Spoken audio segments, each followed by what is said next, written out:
Rumpelstiltskin, based on a traditional German folk tale illustrated by Marina B. Ray.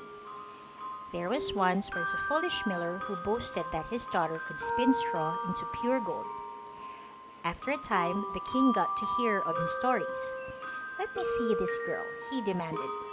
The miller brought his daughter to the royal court. The king decided to put the miller's boast to the test. He led the maiden into a chamber piled high with straw. "You have one night to spin this straw into gold," he said, pointing to a spinning wheel.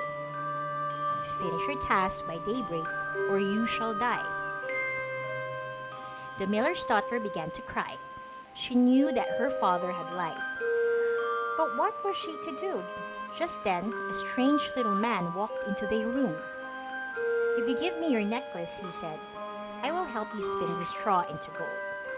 The girl handed over the trinket at once. The little man worked all night.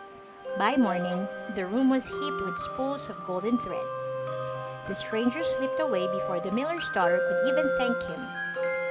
When the king returned, his face lit up. "Come in here," he said. "Now I want you to turn all of this straw into gold." When the king had gone, the miller's daughter hung her head. This room was twice as big as the one before.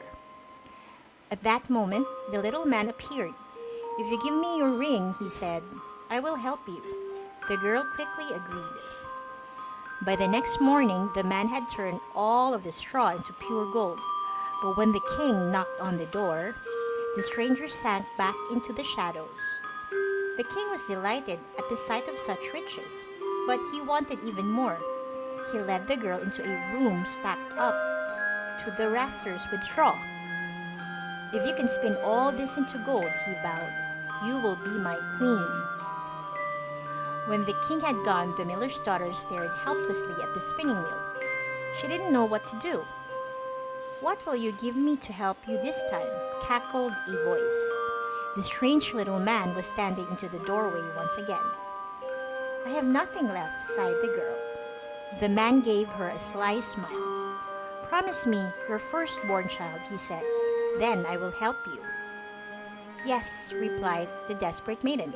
"I will give you the child to you." The mysterious stranger immediately set to work. The wheel spun all night as he weaved bobbin after bobbin of golden thread. When the last piece of straw had been spun, he exited the chamber and slammed the door. The king was overjoyed when he saw the piles of golden thread. He decreed a week of celebration and a sumptuous royal wedding. Everybody in the land tuned out to see the king marry the miller's daughter. Soon, the couple were blessed with a child. The queen adored her baby prince, but when the child was only a few weeks old, the strange little man appeared in the royal nursery. "I'm here to collect what I was promised," he sneered. The queen begged the man to change his mind, but he refused. The little man decided to give the queen one more chance. "You have 3 days," he said. "If you can guess my name at the end of that time, you shall keep your precious child." The terrified queen said to her courtiers, far and wide. The men asked everyone they met to tell them every unusual name they could think of. Every evening, the courtiers rode back to the palace with a long list of names, but the queen didn't have the faintest idea which one to pick. On the last evening, one of the queen's courtiers spied a campfire in the forest. It was the little man. The courtier hid behind the tree as the little man sang, "The queen will never win my game, for Rumpelstiltskin is my name." The man rushed back to tell his mistress. When the little man came back on the last day, the king and queen were waiting for him. "Now, let me think," smiled the queen. "Could your name be Rumpelstiltskin?" The little man stomped his feet with such fury and he cracked the tiles. With a shake of his fist, Rumpelstiltskin ran out of the room and was never heard from again. The end.